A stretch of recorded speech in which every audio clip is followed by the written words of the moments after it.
عباس کی پوری کوشش تھی کہ اپنے آپ کو ثابت کریں ہم اہل بیت میں سے. اب اس میں کیا ہوا، انہوں نے پھر نام بھی رکھنا شروع کر دیے. کبھی یہ اپنے بیٹے کا نام رکھ دیا، ایک کا مہدی.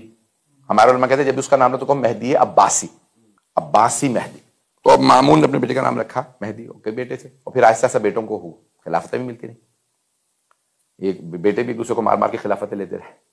تو اس نے اپنے بیٹے کا نام رکھا مہدی. کہا وہ دیکھا رسول خدا نے کہا تھا میرے 12 اوصیاء ہوں گے، 12 وصی ہوں گے، 12 خلیفہ ہوں گے. میں خلیفہ ہوں نا، یہ میرا بیٹا مہدی، یہ وہی ہے. اب شیعہ عقیدہ ہے کہ 12ویں امام علیہ السلام آئیں گے، 12ویں رسول خدا کے وصی. اب وہ بار بار لوگوں کو دھوکہ دیتا. اچھا دھوکے کھانے والے ہر جگہ ہر دور میں موجود ہوتے. قرآن کی آیت ہے فرعون سے متعلق، فاستخف قومہ فاطاعوہ، سورہ زخرف کے اندر آیت ہے، آیت نمبر 54 ظاہر کہ اس نے اپنی قوم کو بہت زیادہ رسوا بھی کیا، بہلایا پھسلایا. فاطاعوہ، وہ سب کے سب مطیع و فرما بردار ہو گئے. انہم قوم فاسقون، بے شک وہ فاسق قوم تھی جو فرعون پہ ایمان لے آئی. اس نے کہا بھائی میں مصر کا بادشاہ ہوں، میں حاکم ہوں، میں خدا ہوں، اور یہ موسیٰ کہتا ہے کہ یہ اللہ کا بھیجا ہوا ہے، کوئی اس کا کون دیکھا خدا ہے. تو لوگ دھوکہ کھا لیتے ہیں. اب ایک مرتبہ اس نے کہا بھائی یہ میرا بیٹا جو ہے مہدی، جو 12واں ہوگا، دنیا میں عدل و انصاف قائم کرے گا، جب یہ خلیفہ بنے گا تو پھر یہ خلیفہ ہے. اب لوگ بھی بیچارے احترام کرنے لگے آگے پیچھے کہ یہی وہی مہدی نہ ہو.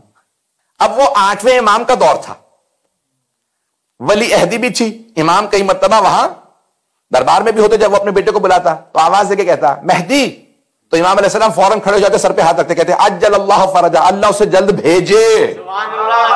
یہ نہیں ہے، وہ آیا نہیں ہے. توجہ، اب سمجھ میں آیا یہ سر پہ ہاتھ رکھنا کہاں سے آیا ہے. تو بھائی اب چلے میں اپنے انداز سے پیش کر دیتا ہوں تاکہ سارا مجمع رہے، بس کے بعد مسائل پہ انشاءاللہ کل مکمل کروں گا، موضوع کو جاری رکھوں گا.